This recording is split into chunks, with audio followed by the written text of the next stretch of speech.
Bill को लेकर पूरे देश भर में मुसलमान प्रदर्शन कर रहे हैं और इसी बीच जब पटना के गर्दनी बाग में एक साथ मुसलमान ने वक्फ बिल को लेकर प्रदर्शन किया तो लालू और तेजस्वी यादव इस धरना स्थल पर मौजूद दिखाई दिए। उन्होंने कहा कि एनडीए मुसलमान विरोधी पार्टी है, बीजेपी मुसलमान विरोधी है और मुसलमानों के साथ लालू और तेजस्वी यादव गर्दनी बाग में दिखाई दिए। सवाल यह है कि आखिर एमवाई समीकरण जो लालू प्रसाद यादव के साथ हमेशा से इंटैक्ट है, तेजस्वी यादव के साथ इंटैक्ट है, लेकिन ऐसी क्या बड़ी वजह है कि लालू प्रसाद यादव और तेजस्वी यादव मुसलमान को लेकर बार बार अपनी बातें कर रहे हैं और मुसलमान को अपनी ओर खींचने के लिए बड़े कदम उठाए जा रहे हैं।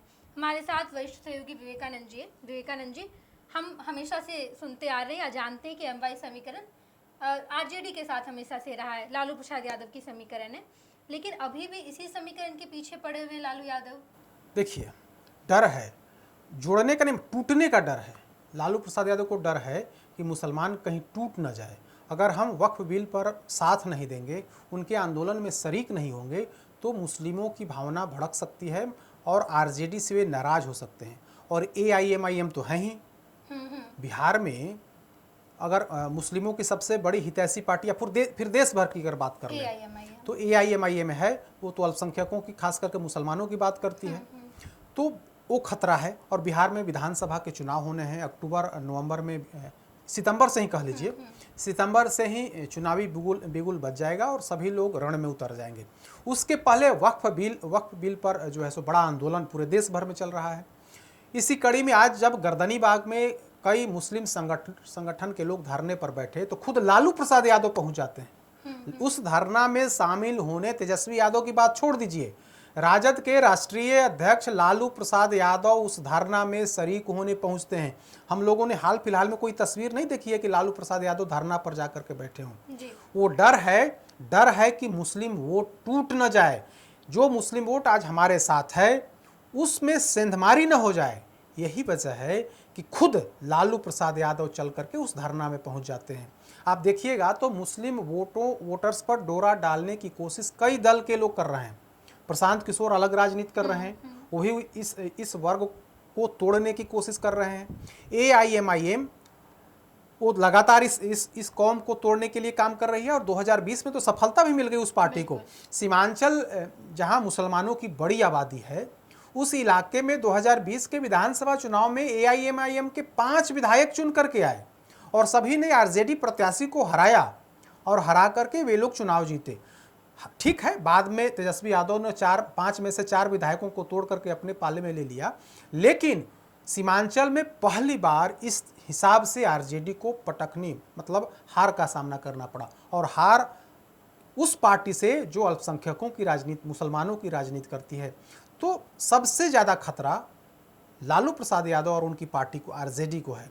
तो ऐसी स्थिति में वक्फ बिल एक बड़ा हथियार आरजेडी को मिला है और उस हथियार के बहाने, उस हथियार के माध्यम से आरजेडी कांग्रेस पर भी प्रहार करना चाह रही है, आरजेडी प्रशांत किशोर पर भी प्रहार करना चाह रही है, आरजेडी एआईएमआईएम पर भी प्रहार करना चाह रही है, आरजेडी जेडीयू पर भी प्रहार करना चाह रही है। क्योंकि आप देखिएगा तो नीतीश कुमार बार बार कहते हैं कि हमने मुसलमानों के लिए बहुत काम किया, वोट लेने का काम आरजेडी ने किया, वोट लेने का काम लालू और तेजस्वी यादव ने किया, लेकिन काम तो सिर्फ और सिर्फ हमने, यानी कि नीतीश कुमार ने किया। जेडीयू के तमाम नेता यह बात कहते हैं, खुद मुख्यमंत्री भी कहते हैं कि आप लोग तो वोट हमें नहीं देते, फिर भी हमने 2005 में जब गद्दी संभाली तब से हम आपके विकास के लिए काम कर रहे हैं। ठीक है, आप चाहे जो भी वजह हो, आप वोट नहीं करते हैं, लेकिन मेरे लिए सब लोग बराबर है, बिहार की पूरी जनता मेरे लिए बराबर है और सबके हित में, हम सबके विकास के लिए हम काम करते हैं। तो तेजस्वी यादव और लालू प्रसाद यादव को लगता है कि मुसलमानों के इस आंदोलन में हम शरीक नहीं हुए तो इसका नेगेटिव प्रभाव जाएगा। और हाल के दिनों में देखिए तो इमारतें सरिया ने नीतीश कुमार के जो ये था, इफ्तार पार्टी थी, उसमें जाने से इनकार कर दिया, बजाता रोक लगा दिया, चिट्ठी जारी करके, प्रेस विज्ञप्ति जारी करके कहा कि इन लोगों ने जेडीयू ने का वक्फ बिल पर स्टैंड क्लियर नहीं है, कहीं ना कहीं वो सरकार का समर्थन करते रही है। तो ऐसी स्थिति में हम नीतीश कुमार के इफ्तार कार्यक्रम में हम शिरकत नहीं करेंगे। उसी समय से एक बड़ा हथियार लालू प्रसाद यादव को मिला है और जब लालू प्रसाद यादव ने इफ्तार का आयोजन किया, तो उसमें जो मुसलमान थे या फिर इमारत शरिया के लोग थे वे उसमें शामिल हुए, लेकिन मुख्यमंत्री के कार्यक्रम में शामिल नहीं हुए। तो कहा जा रहा है कि मुख्यमंत्री से जो मुसलमान कम्युनिटी है, मुसलमान समाज है, मुस्लिम संगठन है, वो नाराज है।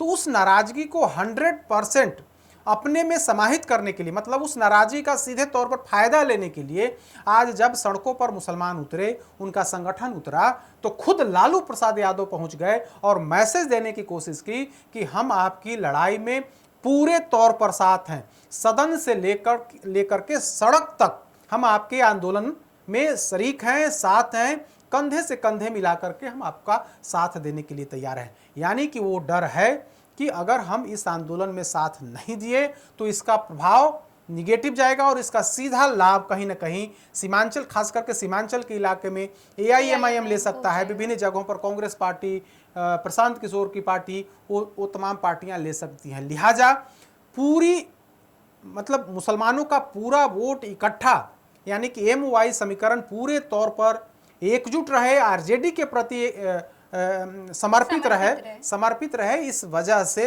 खुद RJD सुप्रीमो आज पटना की सड़कों पर उतरे, गर्दनी बाग में धरना पर बैठे। और यही तस्वीर है जब गर्दनी बाग में धरना चल रहा था वक्फ बिल को लेकर के, तो खुद पूर्व मुख्यमंत्री लालू प्रसाद यादव वहां पहुंचते हैं और उस आंदोलन में आवाज बनते हैं और यह कहते हैं कि वो आपके इस आंदोलन में हम पूरे तौर पर साथ हैं। तेजस्वी यादव भी पहुंचते हैं, तेजस्वी यादव भी वहां पर गए और हालांकि उसके बाद कई अन्य नेता भी गए।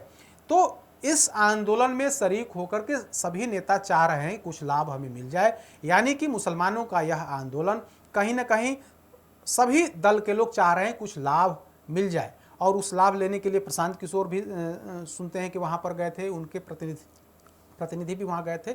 लेकिन सबसे बड़ा लाभ लालू प्रसाद यादव लेना चाहते हैं और यही वजह है कि वे खुद धरना स्थल पर पहुंच गए। बिल्कुल विवेकानंद जी, लेकिन इन दिनों जैसा देखा जा रहा है कि इमारत शरिया ने पत्र जारी कर दिया, नीतीश कुमार के खिलाफ नजर आ रहे हैं। हालांकि इसमें कोई शक नहीं कि नीतीश कुमार ने मुसलमानों के लिए भी उतना ही काम किया है जितना हिंदुओं के लिए काम किया गया है। भले ही MY समीकरण हमेशा से लालू प्रसाद यादव के पास रहा है, लेकिन बीच में ऐसा देखा जा रहा था कि कुछ मुसलमान और कुछ यादव नीतीश कुमार की ओर जा रहे हैं उनके काम को देखते हुए। लेकिन अब जब एक पत्र जारी किया गया और जब एक हथियार मिल गया तो लालू प्रसाद यादव को, तो उसी हथियार के सहारे ये सब किया जा रहा है। लेकिन इस बार ये भी देखा जा रहा है कि लालू प्रसाद यादव, तेजस्वी यादव बाकी तमाम समीकरण पर भी ध्यान दे रहे हैं। यही वजह है शायद कि MY को और भी ज्यादा मजबूत कर रहे हैं। अगड़े पिछड़े की राजनीति की बात कर रहे थे तेजस्वी यादव, अब तो ये भी कहते हैं कि माई बाप की भी पार्टी हो गई है RJD। देखिए RJD का अगर मूलधन की अगर बात करें तो मूलधन MY है, तो मूलधन को किसी भी कीमत पर, मतलब पूरे तौर पर इकट्ठा, यानी कि 100 का 100 साथ रहे, सूद में इंटरेस्ट में जो भी मिल जाए, लेकिन मेरा मूलधन सलामत रहे। तो उसी सलामती को लेकर के खुद लालू प्रसाद यादव आज सड़कों पर उतरे और लगा कि वे जब सामने आएंगे तो निश्चित तौर पर पूरे देश भर में या फिर बिहार में खास करके मुसलमानों में एक बढ़िया मैसेज आएगा कि देखिए हमारे इस आंदोलन में खुद लालू प्रसाद यादव जो बीमार रहते हैं उसके बाद भी हमारे आंदोलन में शिरकत करने पहुंचे। यह मैसेज है, साफ मैसेज है कि लालू प्रसाद यादव जब सड़कों पर उतरे तो हम लोगों ने समझ लिया कि यह साफ मैसेज है कि मुसलमान आज समझें कि अगर आपकी लड़ाई कोई लड़ सकता है तो लालू प्रसाद यादव लड़ सकते हैं। और RJD इसी मिशन में लगी हुई है कि जहां कहीं भी थोड़ी बहुत नाराजगी मुसलमानों में हो उस नाराजगी को खत्म कर दिया जाए और चुनाव में सभी वोट RJD के पक्ष में गिरें।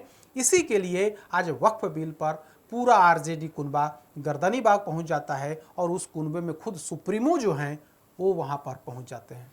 बिल्कुल विवेकानंद जी, वक्फ बिल को लेकर जो मुसलमानों ने प्रदर्शन किया उस प्रदर्शन में लालू प्रसाद यादव, तेजस्वी यादव शामिल हुए और MY को इंटैक्ट करने की पूरी कोशिश में लगे हुए हैं। देखना दिलचस्प होगा, चुनाव नज़दीक है और ऐसे में MY समीकरण पूरे तरीके से क्या तेजस्वी यादव का साथ देगा। तमाम खबरों से आपको रूबरू कराएंगे, आप देखते रहिएगा खुश बिहार झारखंड। पनोरमा ग्रुप, जो सोचता है वो करता है, आपके अपने सपनों का आशियाना। ये लो मुंह मीठा करो, आज मैंने अपना जॉब छोड़ दिया, अब हम पूर्णिया वापस जाएंगे। जॉब छोड़ दिया है? मतलब ये घर कैसे चलेगा, हम करेंगे क्या और माँ बाबूजी क्या बोलेंगे? इसलिए मैं एक और मिठाई का डब्बा लाया, अपने बिजनेस के लिए लोन अप्रूव हो गया।